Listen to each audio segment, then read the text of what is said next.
নমস্কার দর্শক বন্ধু। আজকের বর্তমান সময়ে ওয়েস্ট বেঙ্গলের সব থেকে যে বিতর্কিত বিষয় সেটা হলো বাবরি মসজিদ নিয়ে যে একটা রাজ্য রাজনীতি তোলপাড় হচ্ছে। বিভিন্ন খবর মিডিয়া, সোশ্যাল মিডিয়া চ্যানেলও আপনারা লক্ষ্য করে থাকবেন যে বাবরি মসজিদ নিয়ে কিন্তু একটা খবর কিন্তু প্রচারিত হচ্ছে। তো বাবরি মসজিদের যে ইতিহাস, তার রাজনৈতিক প্রেক্ষাপট এবং এই নিয়ে আজকে কিছু বিস্তারিত বলবো আপনাদের সামনে। তো আপনারা ভিডিওটি সম্পূর্ণ দেখুন। তো প্রথমে আমরা যে বিষয়টা নেবো সেটা হলো যেটা বাবরি মসজিদের যে মূল যে বিষয়টা ছিল সেটা হলো অযোধ্যা বিতর্ক। অযোধ্যা বিতর্কটা কী ছিল, তারপর আমরা আলোচনা করব এর বাবরি মসজিদ ধ্বংস কীভাবে হলো এবং বর্তমান যে রাজনৈতিক যে প্রেক্ষাপট যেটা রয়েছে তার সম্পর্কে কিছু বলবো এবং এর তাৎপর্য বর্তমান ভারতবর্ষে বা ওয়েস্ট বেঙ্গল বিশেষ করে এর তাৎপর্যটা কী রয়েছে এগুলো নিয়ে ভিডিওতে বিস্তারিত আলোচনা করবো। তো প্রথমে অযোধ্যা বিতর্কের ইতিহাসটা কী ছিল। তো তো প্রথমে বলে রাখি যে হিন্দু ধর্ম অনুসারে যে ভগবান রাম যেটা মানা হয়, তো অযোধ্যাকে রামের জন্মভূমি ধরা হয়। যে সরজ নদীর তীরে যে যে অযোধ্যার স্থান রয়েছে সেখানে ভগবান রামের জন্মভূমি এটা মানা হয়। তো সেখানে মধ্যযুগে যেহেতু রামের জন্মভূমি, তো সেখানে একটা মন্দির করা হয় মধ্যযুগ সেই সময় আর কি। তো পরবর্তীতে যখন ভারতবর্ষে মুঘল আক্রমণ ঘটে, তো 1526 সালে যে বাবর আক্রমণ করে মুঘল সাম্রাজ্য ভারতবর্ষে মুসলিম সাম্রাজ্যের প্রতিষ্ঠা করে, তারপর থেকে শুরু হয় কি হয় না, একটা বাবরের যিনি সেনাপতি ছিলেন মীর বাকি বলে একজন নাম, তো 1528 সালে ওই মন্দিরের পাশাপাশি বা সেইখানটাতেই একটা মসজিদ তৈরি করে। তো যেহেতু বাবরের সময় তৈরি হচ্ছে এবং বাবর সেই সময় ভারতবর্ষের শাসক মুঘল সম্রাট, তো সেই নামেই কিন্তু ওটার নাম হয়ে যায় যে বাবরি মসজিদ।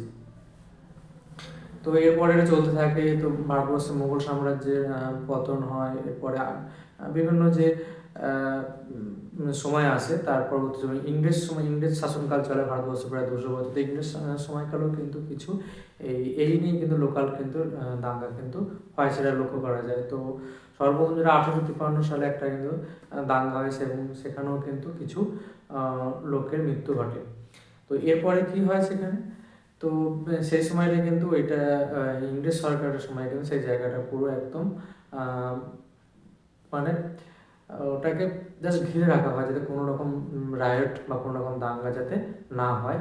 এবং এর পরবর্তীতে তো সকলেই জানো যে তোমরা এই রাম মন্দির যে ওখানকার যারা স্থানীয় ছিল এবং লোকাল সে সমস্ত পার্টি ছিল, তারা কিন্তু একটা দাবি জানাতে থাকে যে এখানে কিন্তু রাম মন্দির করা, তারা দাবি করে যে এখানে নাকি ভগবান রামের মন্দির, ভগবান রামের নয় মানে মন্দিরের কিছু পাওয়া গেছে। তো সেই নিয়ে তারা একটা হাইকোর্টে চ্যালেঞ্জ জানায়। তো সেখানে এটা দীর্ঘদিন চলতে থাকে কোর্টে। তো ইংরেজ শাসন শেষ হওয়ার পর কিন্তু সেখানে কিন্তু 1949 সালে সর্বপ্রথম আরও একটা কেস হয় ভারতবর্ষে, তখন ইংরেজ শাসনে ভারতীয় শাসন। তো সেখানে কিন্তু যারা লোকাল যারা রয়েছে তারা কিন্তু একটা দাবি তোলে যে এখানে মন্দির ছিল এবং তারা কিন্তু হাইকোর্ট বা সুপ্রিম কোর্ট সেখানে যায়। তো সেই সময় এর পরবর্তীতে বিভিন্ন রাজনৈতিক দল এই রাম মন্দির ইস্যু করতে থাকে। তো আমরা এর পরবর্তীতে 1990 সাল নাগাদ আসি, তখন সেখানে কিন্তু ভারতীয় যে জনতা পার্টি, তার যে প্রেসিডেন্ট ছিল সেই সময়কার এল কে আদবানি, তো তারা একটা যাত্রা শুরু করে, রথযাত্রা যেটাকে বলতে পারি। রথযাত্রা দেখা যায় বিভিন্ন ভিডিও ক্লিপ সোশ্যাল মিডিয়াতেও কিন্তু সেগুলো দেখা যায়। তো সেখানে তারা গুজরাট সোমনাথ থেকে কিন্তু একদম অযোধ্যা পর্যন্ত একটা যাত্রা পরিকল্পনা করে এবং এখানে কিন্তু এল কে আদবানির একটা দাবি ছিল যে তারা কিন্তু মন্দির ওইখানেই করবে, এরকম একটা দাবি কিন্তু তোলে। তো সেখানে তারা সেই রথযাত্রা শুরু করে প্রায় দীর্ঘ 10,000 কিলোমিটার সামথিং এরকম একটা হবে হয়তো। তো সেই রথযাত্রা শুরু করে। তো এবং সেখানে সম্ভবত 30 অক্টোবর পৌঁছানোর কথা ছিল যে অযোধ্যা সেইখানে, এবং সেখানে বিভিন্ন যে কর সেবক যারা রয়েছে তারা জড়ো হবে এবং এই যে বাবরি মসজিদ রয়েছে বিতর্ক, সেটা একটা ডিস্ট্রাকশনের একটা ব্যাপার ছিল। তো সেই সময় তার রথযাত্রা সেখানে কিন্তু তৎকালীন বিহারের মুখ্যমন্ত্রী লালু প্রসাদ যাদব সেখানে সেখানে আটকানো হয়। তো ওখানে আদভানিকে অ্যারেস্ট করা হয়, এটা কিন্তু খবরে আছে। তো 1990 সালে ওইখানে ঘটনা শেষ হয়ে যায় এবং তৎকালীন সেন্ট্রাল গভর্নমেন্টে ছিলেন রাজীব গান্ধী। আহ, তিনি কিন্তু এটাকে নিয়ে বিরোধিতা করেন এবং যেহেতু সেই সময় কিন্তু আবার কী ছিল যে সেন্ট্রালে কী ছিল, রাজীব গান্ধী সরকার থাকলেও আহ, সেই সময় কিন্তু সরকার কিন্তু পড়ে যায়। তো সেখানে কিন্তু রাজীব গান্ধীর সরকার আসে না 1990, সম্ভবত আমি ভুল বললাম একটু, 1990 সালে ন্যাশনাল ফ্রন্টের একটা সরকার ছিল যে কংগ্রেস থেকে বেরিয়ে এসে, সেখানে কিন্তু ভিপি সিংয়ের প্রধানমন্ত্রী গ্রহণ হয়, ভিপি সিং প্রধানমন্ত্রী হয়। তো সেখানে কিন্তু সাপোর্ট ছিল বিজেপি, মানে ভারতীয় জনতা পার্টি, এবং লালু প্রসাদ সিংয়েরও কিন্তু সাপোর্ট ছিল। তো যেহেতু লালু প্রসাদ সিং বিজেপির যে একটা রথযাত্রা ছিল ভারতীয় জনতা পার্টি আটকানোর কারণে, সেখানে কিন্তু আবার ভারতীয় জনতা পার্টি সেই সমর্থন তুলে নেয় এবং সরকার করে দেয়। এই ঘটনাটা কিন্তু সেখানে হয়। তো এই পরবর্তীতে এটা একটা ইস্যু হয়। তো উত্তরপ্রদেশ যেহেতু রয়েছে, উত্তরপ্রদেশ যে অযোধ্যা যে জায়গাটা রয়েছে সরযূ নদীর তীরে, তো সেইখানে পরবর্তীতে 1992 সালে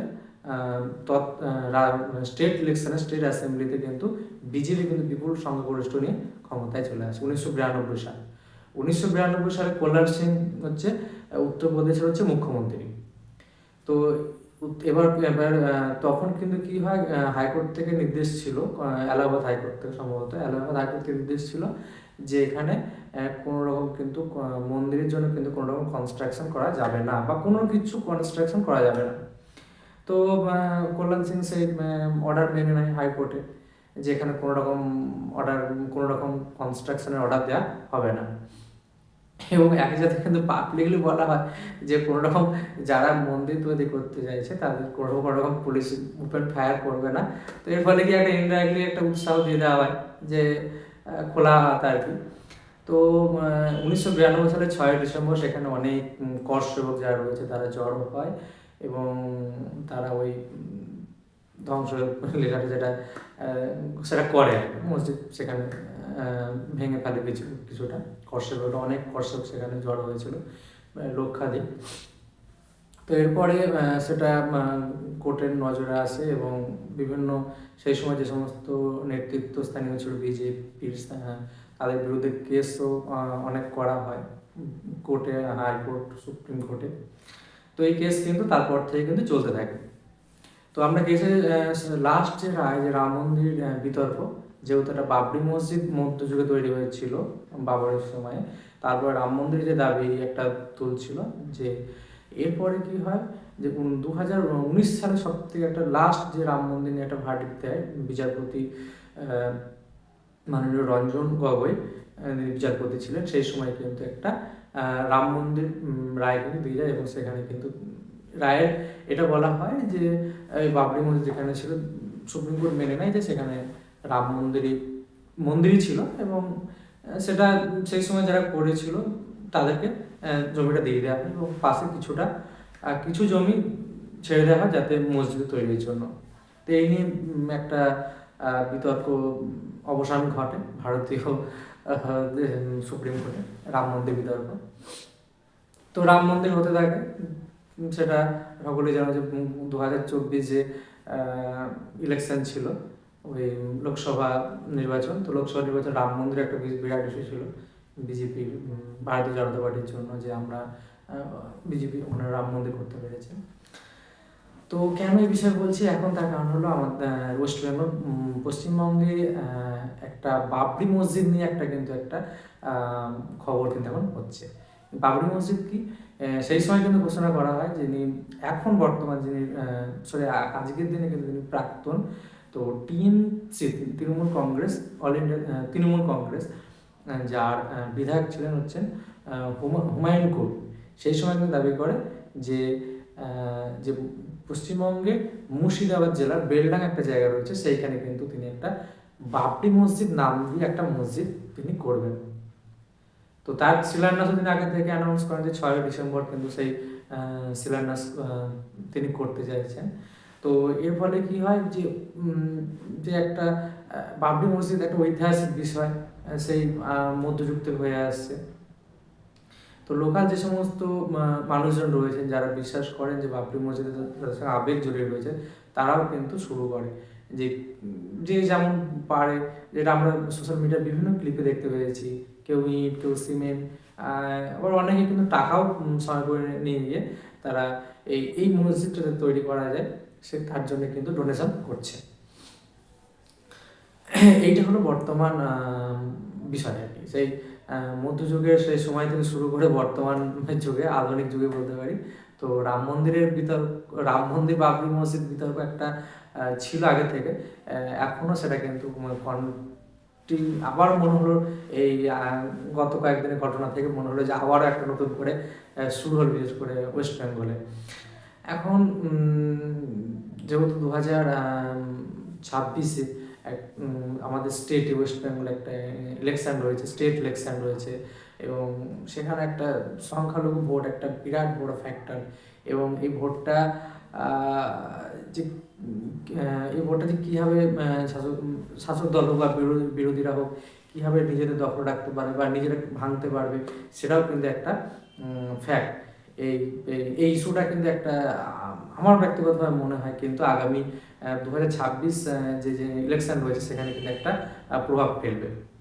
তো আপনাদের কি মনে হয়, মানে যতটা রাম মন্দির ইস্যু যতটা বড় ততটা করে বলা গেল না ভিডিওতে, তো যতটা সংক্ষেপে বলা যায় কিন্তু রাম মন্দির নিয়ে বা অযোধ্যা বিতর্ক নিয়ে একদম সেই শুরু থেকে কিন্তু কিছুটা বলা হলো, যেহেতু বর্তমানে এটা একটা হট টপিক, হট কন্টেন্ট এই বাবরি মসজিদ বিতর্কটা।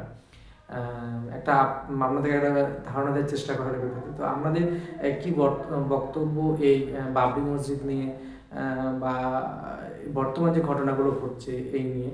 তো আপনারা অবশ্যই কমেন্ট বক্সে লিখবেন। তো ধন্যবাদ আপনাদের সকলকে।